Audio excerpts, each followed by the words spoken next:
Assalamualaikum teman-teman. Perkenalkan, kami dari kelompok 2, kelas 11A, akan menjelaskan materi ekonomi mengenai kerjasama ekonomi internasional. Sebelumnya, kami izin memperkenalkan anggota kelompok kami, yaitu ada Aris Suhada, Afrizal, Dwi Aulia Pratiwi, Yustianti, Maisah, Asmidar, dan Biandra. Langsung saja kita masuki materinya. Kerjasama ekonomi. Setiap negara pasti melakukan pembangunan ekonomi untuk meningkatkan tingkat hidup masyarakatnya, sekalipun negara tersebut sudah merupakan negara maju. Banyak faktor yang diperlukan untuk melakukan pembangunan ekonomi, antara lain sumber daya alam, modal, teknologi, dan tenaga ahli. Ada kalanya suatu negara tidak mempunyai seluruh faktor yang diperlukan dalam pembangunan ekonomi tersebut, sehingga untuk melakukan pembangunan ekonomi perlu kerjasama dengan negara lain. Oleh karena itu, perlu kerjasama dengan negara maju yang sudah mempunyai teknologi modern. Kerjasama ekonomi tersebut tentunya harus saling menguntungkan bagi negara-negara yang terlibat.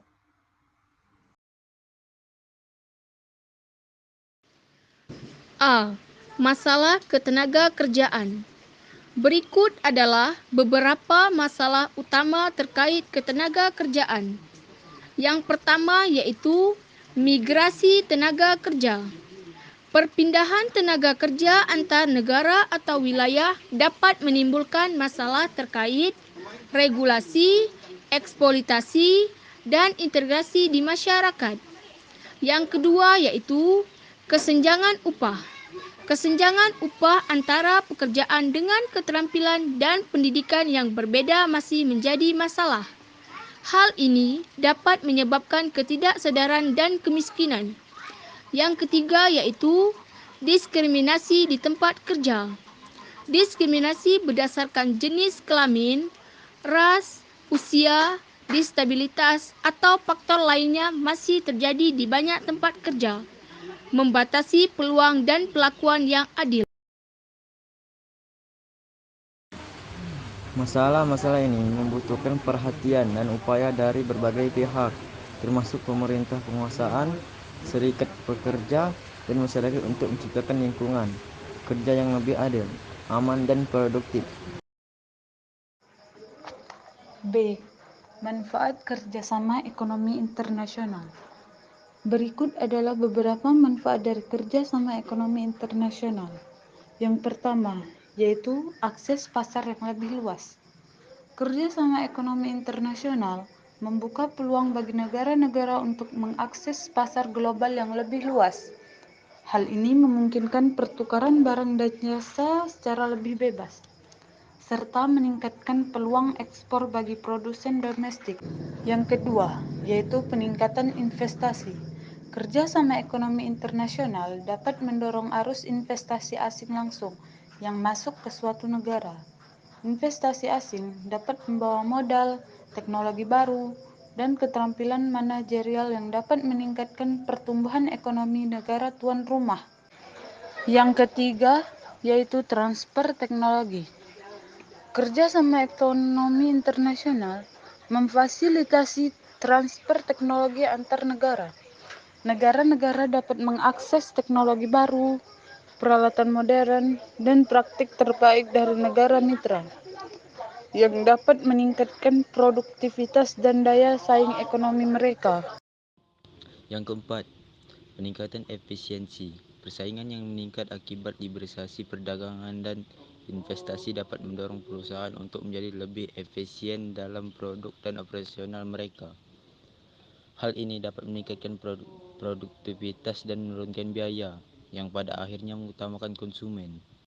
Yang kelima, spesialisasi dan skala ekonomi.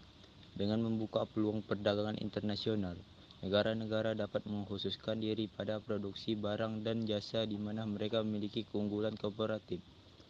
Hal ini memungkinkan skala ekonomi yang lebih besar dan peningkatan efisiensi produksi. Yang keenam, pertumbuhan ekonomi dan lapangan kerja. Kerja ekonomi internasional dapat mendorong pertumbuhan ekonomi melalui peningkatan ekspor, investasi, dan transfer teknologi.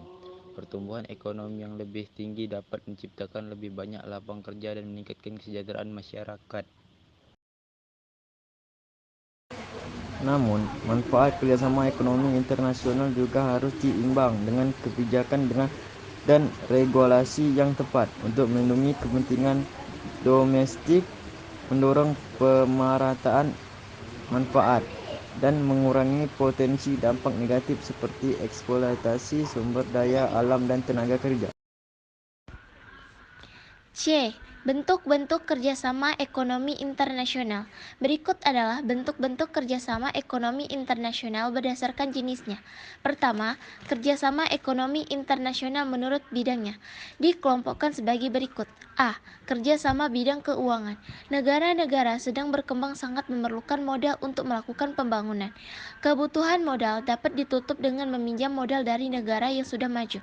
Contohnya, kerjasama dalam bidang keuangan melalui International Monetary Fund atau IMF, Bank Dunia, dan sebagainya yang menyediakan dana bagi negara-negara sedang berkembang. B.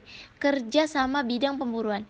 Untuk melindungi HAN dan kewajiban pekerja di setiap negara, dibentuklah organisasi pemburuan yaitu International Labour Organization atau ILO. C. Kerjasama bidang produksi. Untuk menjaga stabilitas harga mutu barang, pembatasan jumlah produksi atau kota, perlindungan hukum, pemasaran, dan persaingan, dibentuklah kerjasama oleh negara-negara produsen tertentu. Misalnya dengan dibentuk organisasi penghasil minyak dunia yaitu Organisation Petroleum Exporting Countries atau OPEC. D. Kerjasama bidang perdagangan dan tarif. Kerjasama dalam bidang ini mengatur tentang pengenaan pajak ekspor, tarif, bea cukai, dan lain-lain. Bentuk kerjasama dalam bidang seperti World Trade Organization atau WTO. Yang kedua, kerjasama ekonomi berdasarkan negara pesertanya dikelompokkan sebagai berikut. Yang A. Kerjasama ekonomi bilateral.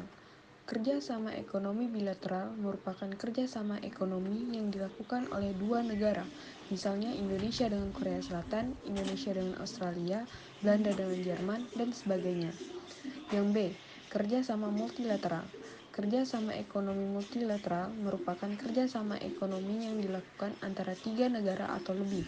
Contohnya, kerjasama antara Jepang, Korea Selatan, Jerman, dan Inggris.